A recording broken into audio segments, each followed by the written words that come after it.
Hey everyone, Joe here from ActionX. Welcome to What's in the Tuber. Welcome back. If this is your 16th Walker Season 3 episode review, hope you're doing well. Hope you're staying safe out there in the big world. We're in the final stretch of Walker. This past month felt a while. It felt like a long while. It kind of feels like Walker came back, with a new season. I'm like, no, this is just we're still in season 3, and I feel like they're doing this on purpose, just to give us time to decompress and everything.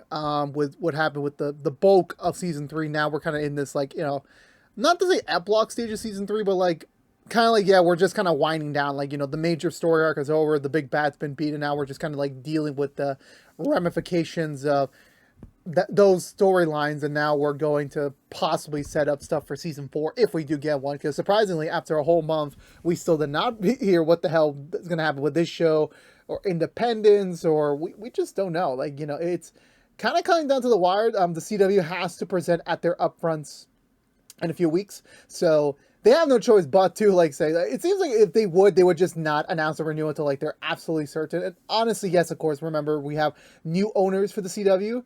They're trying to weigh the pros and cons of well, how much money are we going to make on this show or that show?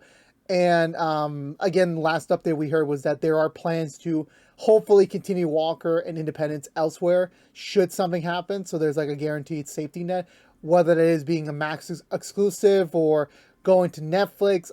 I honestly don't know. I hope we get to do more of these stories, but at this margin, it's just up to the powers they may be.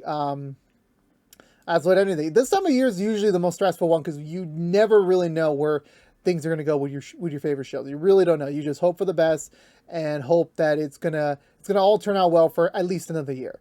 But with that being said, with this week's episode of Walker, it definitely feels like I said before, it feels like they're still lingering season 3 energy, in terms of the big plot. And also now we're kind of setting up stuff for the future, and hopefully it will be stuff that will stick around for a while, so to speak, as there's still a lot of other things that they still have to address going forward. But with this being said, introducing a new character, who may or may not be a major player going forward, or just meant to service at least another character story arc for the season. And then just in general, it just felt like we were kind of simmering down. There's no big threat to take on. There's no lingering terrorist organization to fight. It was just a simple life goes on episode, and that's kind of how it needs to be. We don't need to focus on the next big enemy or anything else. We just, take these moments of peace, and just kind of reflect a little bit. With that being said, let's go for the butcher recap and talk about this week's episode of Walker. So we pick things back up. It's been some time since the last episode. I would say a month, but then again, this show very much does its own timeline pretty well, and they're still going for some lingering effects as always after these major conflicts. But now it's been I want to say it's been a month. It felt like Cordell took some time off. Actually took some time to really reflect, relax, and kind of focus back on his family and his mental health. And now he's at that point where he can start going back to duty, being a Texas Ranger again, and seeing how this new chapter will be because it is a new chapter. He basically a lot of old unresolved feelings are done. He's still kind of not 100% there as always. This is Cordell Walker we're talking about. He's never fully done with whatever mental conflict he has in his brain, but now he definitely is just trying to figure out what is next for him. So we cut to the family breakfast. Everyone's just having fun. Today's a big day. It's a fundraiser concert. So this is another venue for Walker Ranch to gain some donations. It is non-for-profit. They're not making any sort of money on this. So that relies heavily on investors like this and donations. So this is a big deal. They're using the sidestep as a locale. Jerry's back, at least for the moment. We have no idea if she's going to dip again. But she will be at least in town for the concert. So definitely that's a plus to them. Another thing is that apparently, I forgot his name. The kid Daverson, Stella's boyfriend, he's off to Vegas to do a culinary internship. So that's why he's not here this week, even though I wasn't really asking the question. I mean, literally, you could have just said, you could literally just not mention him. I wouldn't have any sort of complaints whatsoever. But the family's kind of getting situated back to reality, that sort of thing. Liam's going to head off to do something with his boyfriend before he heads up to the concert. The kids are going to help out in the concert with the prep work. Same with Cordell, as he's still not yet back as a Texas Ranger yet. He's just kind of going for the motions right now, so he heads off too. We cut over to Cassie. Yeah, Cassie.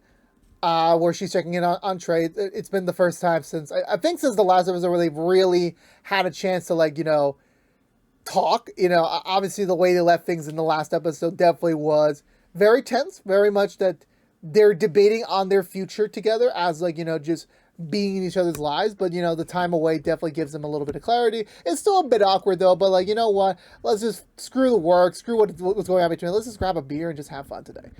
And it's like, right. And I'm like, I'm still getting that. Like, I understand boys and girls can be friends without them immediately sleeping with each other. I understand that, but I'm still saying, I don't know. I got some energy going on with these two. I'm not really sure. If we get that in the finale, I don't know.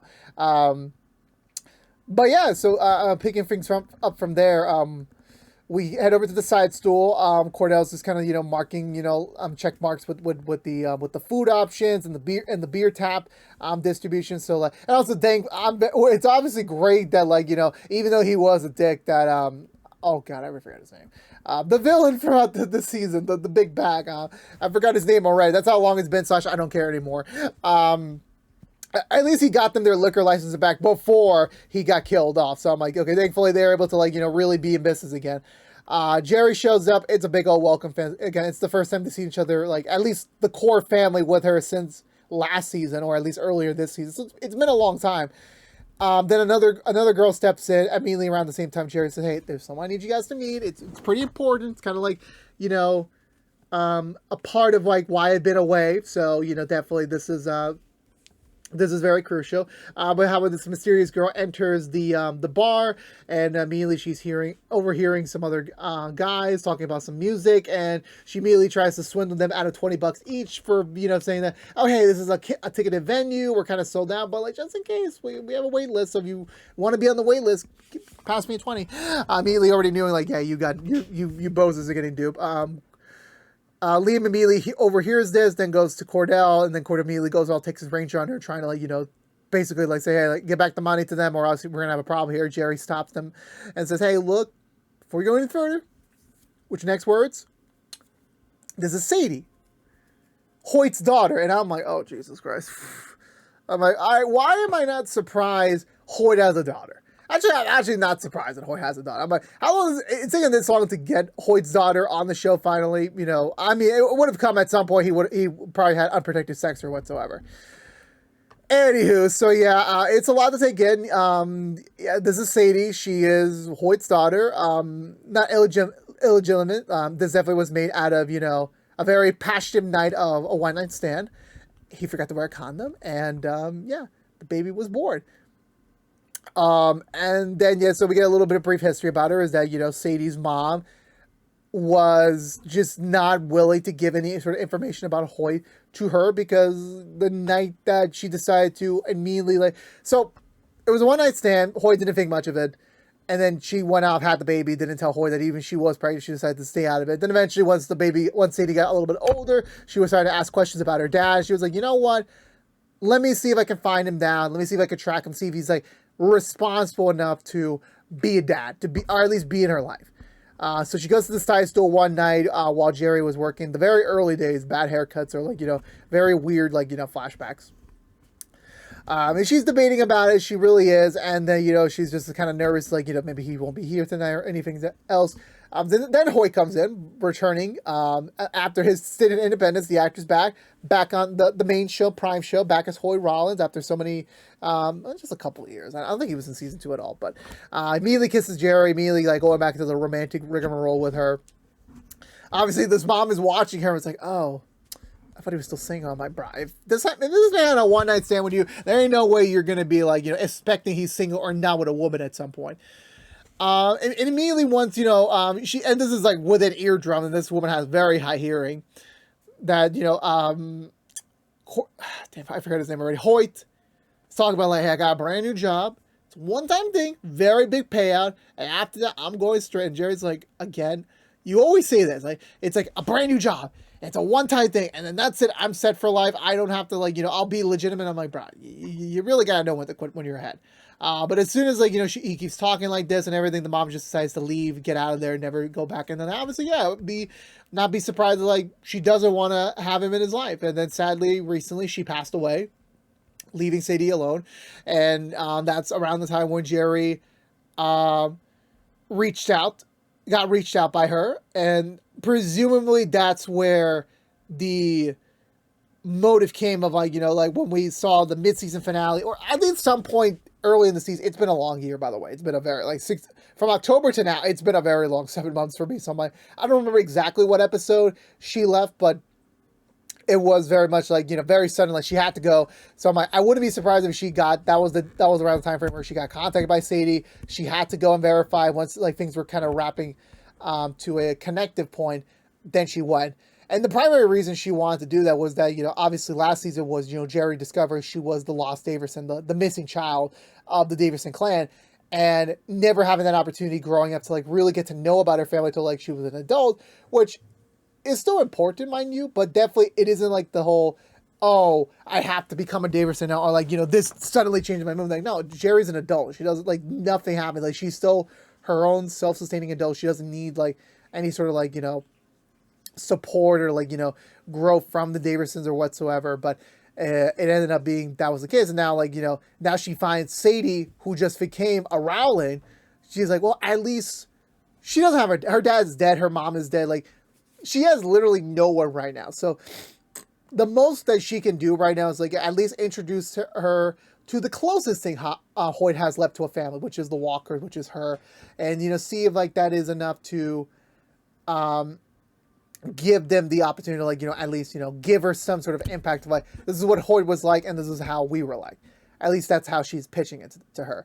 Of course, Cordell has his reservation because, like, this is the daughter of Hoyt Rollins, who was very much an active criminal, very much someone who was up to no good. So I'm like, genetics-wise, and actually, ironically, we were just talking about this on Rookie Feds a couple days ago, where even though, like, it is blood, somehow, like, blood equals to personality traits, and, like, yeah, despite you being, however the mix may be with the other partner, certain traits might come through. So I'm like, and obviously with them witnessing her trying to, like, skimp out a couple of teenagers, like, definitely the Hoyt experience is definitely not present in her. So anywho, we cut over back to not cut back over to we get to Captain James, and his darling girlfriend slash ex-wife slash mother of his child, will have reconciled, and they're about to buy a brand new house to start a brand new chapter in their life together as partners this time.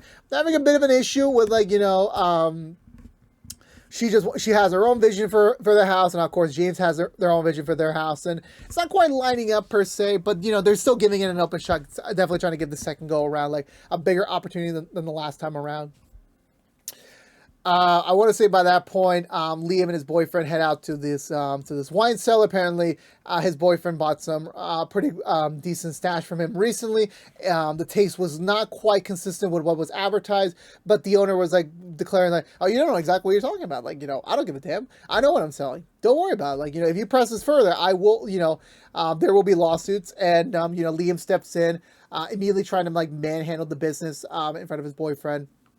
And of course, the boyfriend's, like, not happy with his decision. Like, definitely, like, the feeling like, this is how I do things. This is my sector of, like, this is what I build my life on. Like, I know what I'm talking about. And you just stepping in and trying to, like, help me isn't really working. Which I'm like, that's fair. Honestly, I do agree with him. And, Liam is, like, now realizing, yeah, I kind of overstepped a little bit. Yikes. So what does he do now? In order to, like, rectify the situation, he calls over 2 Texas Rangers that happen to be free on the day. He calls over Trey and Cassie, explain them the situation, and, say, look, my lawyer expertise and his wine connoisseur expertise did not work out in this favor. Maybe 2 Texas Rangers can figure out what the hell's going on. They agree. They're like, you know what? We were supposed to drink beer today. Might as well drink some wine. It's still the same four-letter word with alcohol in it. So Cassie dismisses Liam and her brother to go over to the concert while they go handle things here. And they're just like, you know what? How should we play this? Let's have a little fun here.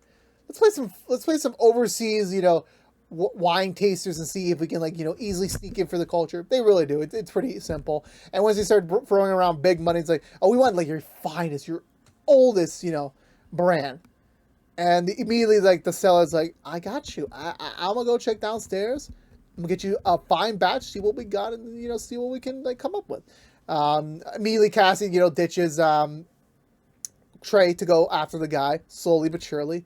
Eventually, she does get in, like, doing some like Mission Impossible spy stuff, like like doing the classic, like rolling over into like a descending door, the garage door.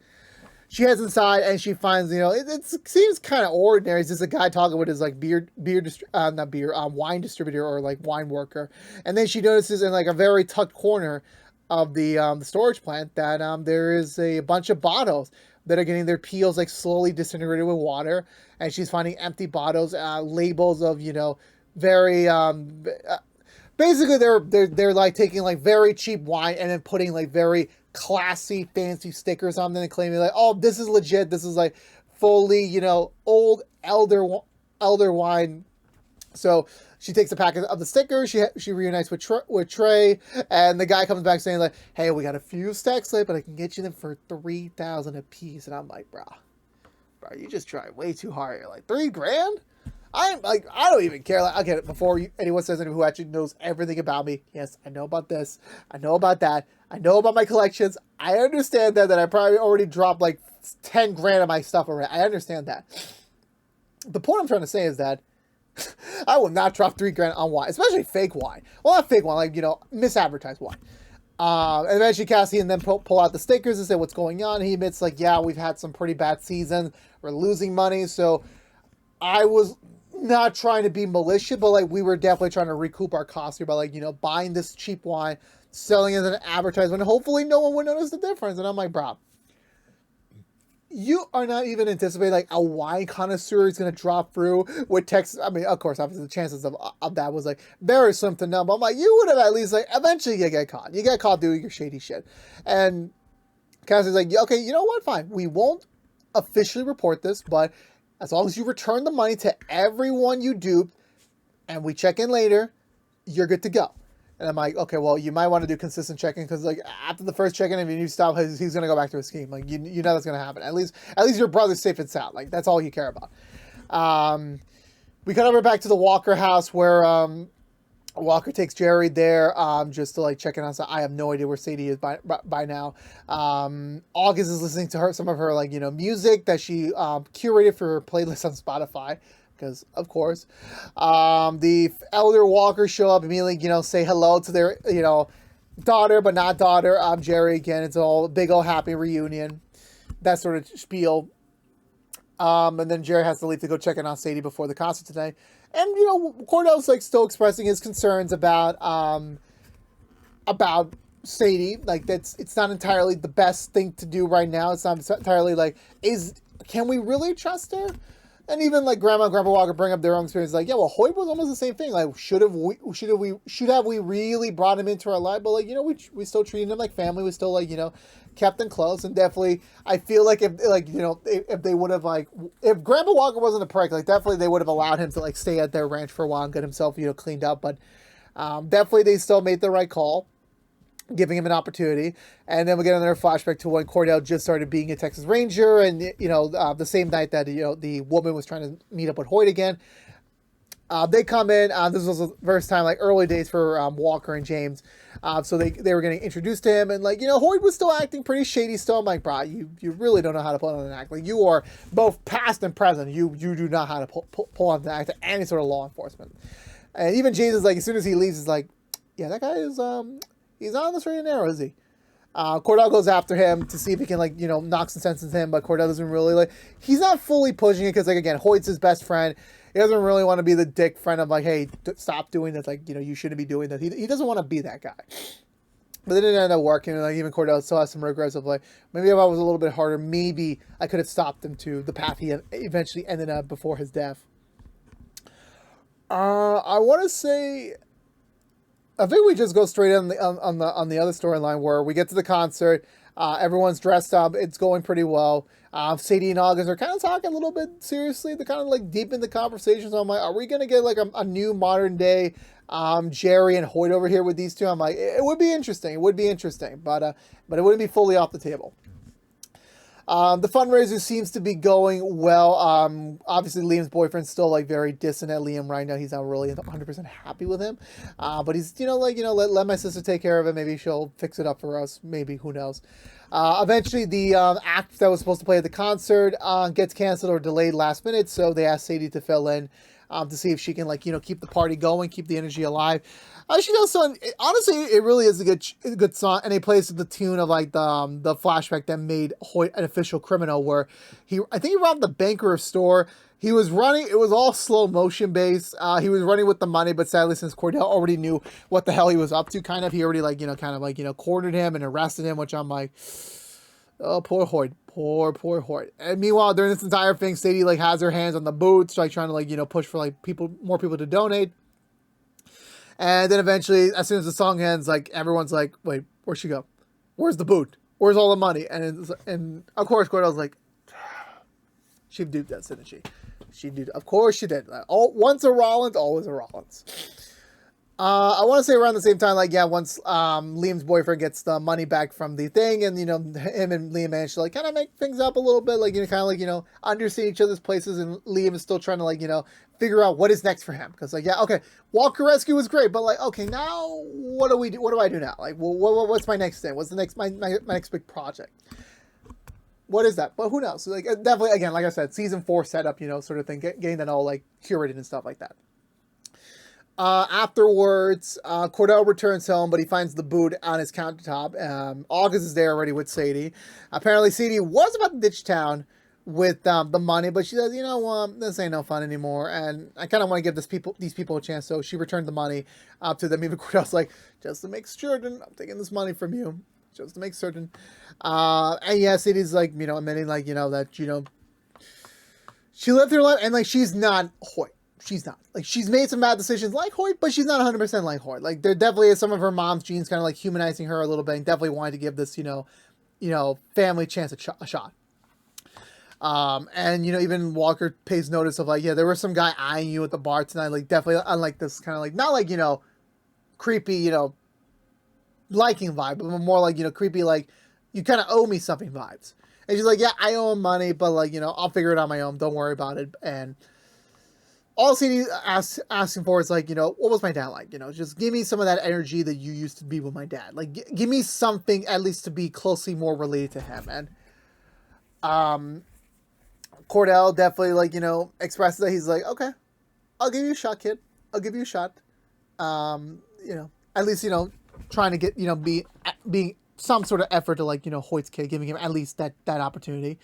Around the same time, back at the party, James talks to Grandma Walker about just life, about what is rekindling with his ex-wife, and how things are gonna go, and with this new chapter, he's still kind of getting those jitters, and he even shows her he wants to propose to her. He wants to give her another chance in marriage, and as well as this time around, instead of giving her a cheaply bought ring, he wants to give her a heirloom for the family.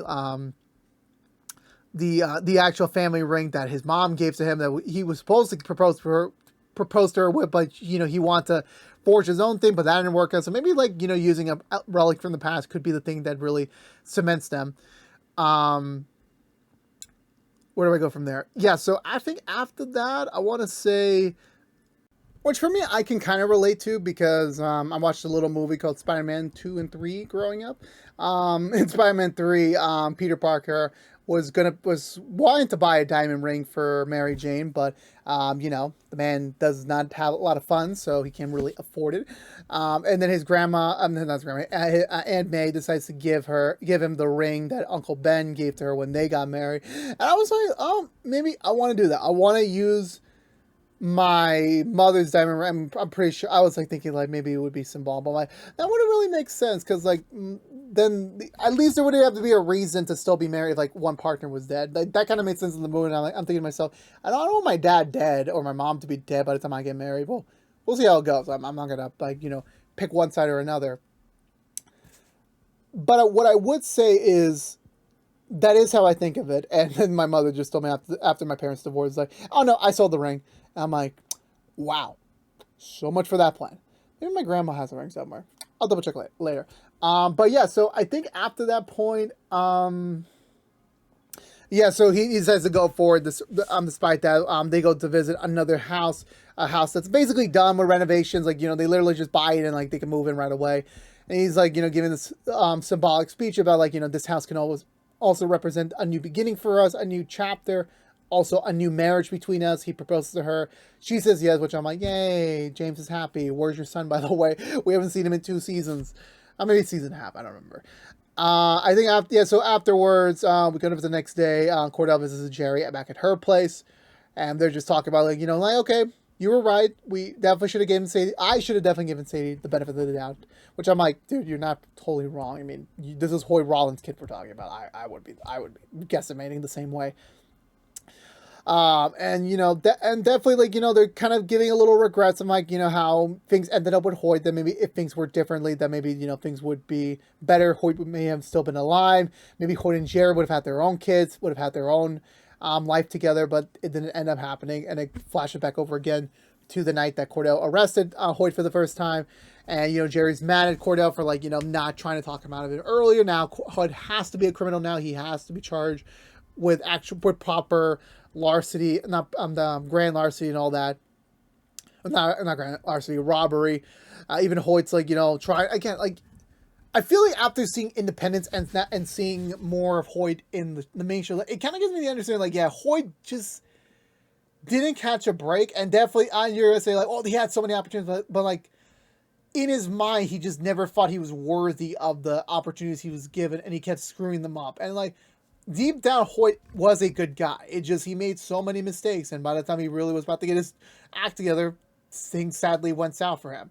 And, definitely he wanted to marry Jerry. He wanted Jerry to be his partner. And, in a way, she was. It just never really been beneficial with any sort of like, ring or, kid or something like that. And it definitely does suck. But that was just sadly the cards that fate played for him. And, as much as, that, Jerry wishes she could have, like, talked even more sense to him, or same with Cordell, like, definitely maybe things would have been different. But, like, right now, all they can do is really pick up the pieces and, like, take the opportunity they've been given with Sadie and, like, see if, like, there is an opportunity again to, like, give her the opportunities that Hoyt didn't have going forward. They hug and embrace, and that was the end of the episode in reality.